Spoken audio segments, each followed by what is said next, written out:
am useless in the face of death, and can only stand by and watch as people lose their lives.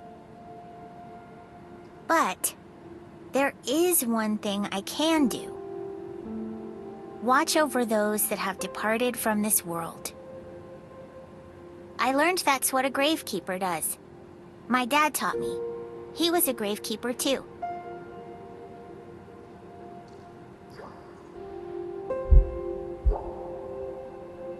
My dad, my dog Lila, and me. The three of us lived in a small village in the middle of nowhere. I heard Mom died giving birth to me. And Dad's so quiet and clumsy, he can't cook or clean to save his life. So I learned how to do all the chores myself. Maybe that's why I like to take care of people so much. Everyone in the village actively avoided us, calling us gravekeepers bad omens. But I didn't mind, because I was happily doing my own thing. Lila died at the end of summer. Dad said it was from old age. I held her in my arms until her last breath. I'll never forget the feeling of her body suddenly getting heavy, and the feeling of something important slowly leaving it. The next day, I made a grave for Lila so that she'd be able to rest in peace. I'm sure that was when I truly became a gravekeeper. The disease came to the village soon after that. And people died, one by one, left out to rot because everyone else was scared of catching the disease. Dad refused to let me help as he began burying the abandoned bodies.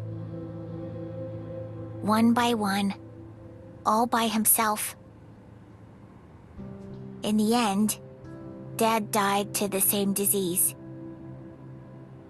And when I was burying Dad, I finally realized that humans really are useless in the face of death. A few days passed, and this time I was the one that got sick. Bedridden with a high fever, I soon realized there were people outside my house. It was all the remaining survivors, led by the priest. This all started because those two gravekeepers handled the dead. They're the ones that spread the disease. They sounded so angry, like they were about to break in any second. But for some reason, I wasn't scared. Because either way, I'll get to see Dad and Lila soon.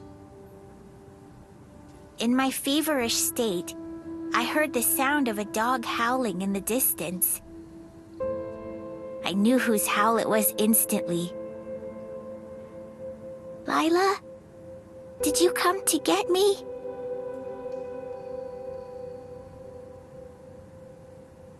I don't remember anything after that.